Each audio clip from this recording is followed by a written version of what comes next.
दोस्तों, गोल्ड और सिल्वर के प्राइस ने सब लोगों को परेशान करके रखा हुआ है। अभी दिवाली से पहले भी गोल्ड और सिल्वर ऑल टाइम हाई पर थे और एक ही महीने में ऑलमोस्ट 50% से ज्यादा की रैली देखने को मिली थी। लेकिन अब धीरे धीरे सब वापस से डाउन हो रहा है। जैसे आज भी गोल्ड और सिल्वर 5 to 7% डाउन हुए हैं। तो देखो, ये सबको लेके अलग अलग लोगों का अलग अलग ओपिनियन है। लेकिन अगर इन टोटलिटी की बात करें तो देखो, जब भी दुनिया भर में कोई भी क्राइसिस होता है, चाहे वो वर्ल्ड वॉर हो, इन्फ्लेशन हो या कोई इकोनॉमिक क्राइसिस हो, तो गोल्ड और सिल्वर के रेट हाई हो जाते हैं। क्यों? क्योंकि लोगों का करेंसी से, सरकार से, दोनों पर से ही भरोसा डगमगाने लगता है। अभी कुछ दिन पहले भी आप देखो, क्रिप्टो क्रैश हुआ था तो पूरी स्टॉक मार्केट हिल गई थी। गोल्ड और सिल्वर में भी बड़ा चेंज आया था। कोरोना के टाइम भी ऐसा हुआ था कि जब स्टॉक मार्केट पूरी हिल गई थी और गोल्ड और सिल्वर एक्स्ट्रा बूम कर रहे थे। गोल्ड का प्राइस ऑलमोस्ट 30-35 हजार से 50-60 हजार तक आ गया था ऑलमोस्ट 6 महीने के अंदर अंदर।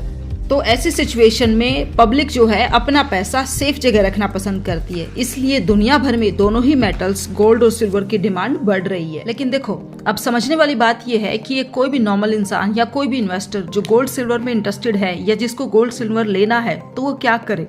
तो देखो, जब भी कोई भी शेयर या कोई कमोडिटी या कोई भी मेटल, जैसे अभी हम गोल्ड सिल्वर की बात कर रहे हैं, तो जब भी ये नॉर्मल से ज्यादा बढ़ जाते हैं, इनका प्राइस एक्स्ट्रा बूम कर जाता है कंटिन्यू हर दिन, वीकली या मंथली, तो क्या करना चाहिए हमें।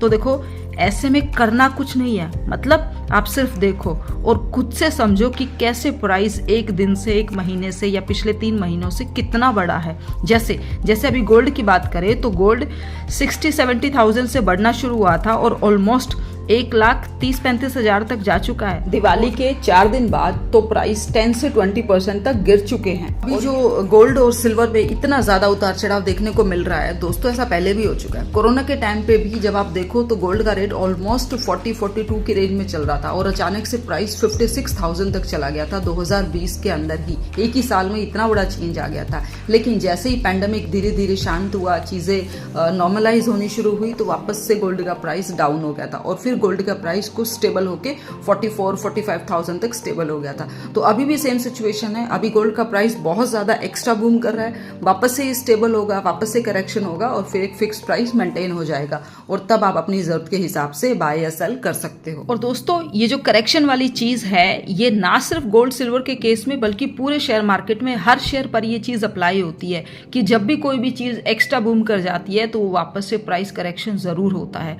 तो आप भी बस देखते रहो कि प्राइस कब गिरता है और कितना गिरता है, और जब आपको लगे कि इस प्राइस के बाद चीजें या शेयर या गोल्ड सिल्वर या कोई भी कमोडिटी स्टेबल हो जाएगी, तो आप अपने हिसाब से, अपने प्राइस के हिसाब से थोड़ा थोड़ा ऐड करो और हर फॉल के बाद वापस से ऐड करो। इससे आपकी प्राइस बैलेंसिंग अच्छी हो जाएगी और प्रॉफिट के चांस कई गुना बढ़ जाएंगे। वैसे दोस्तों, मैं आपको एक चीज बता दूं कि गोल्ड और सिल्वर आप कभी भी खरीद लो, किसी भी प्राइस पर खरीद लो, सोना और चांदी आपको कभी लॉस तो नहीं देंगे लॉन्ग टर्म में। लेकिन हाँ, अगर आप थोड़ी समझदारी से, थोड़ा सोच समझ के खरीदते हो, प्राइस चार्ट देख के खरीदते हो, तो ज्यादा फायदा हो सकता है। तो दोस्तों, अब आप समझ गए होंगे कि गोल्ड और सिल्वर के दाम इतनी तेजी से क्यों बढ़ और कम हो रहे हैं। मार्केट में हर उतार चढ़ाव एक नया सिग्नल देता है। अगर आप अपनी समझदारी से देखो तो हर मूव में एक नई अपॉर्चुनिटी छुपी होती है। तो दोस्तों, यही हमारा मिशन है कि आपके पैसों को दिमाग से काम करवाना, क्योंकि पैसा दिमाग से बनता है, मेहनत से नहीं। अब अगर आपको वीडियो पसंद आया है तो आप लाइक कर सकते हो, सब्सक्राइब कर लो, क्योंकि यहाँ हम करते हैं मार्केट की सीधी बात बिना किसी बकवास के।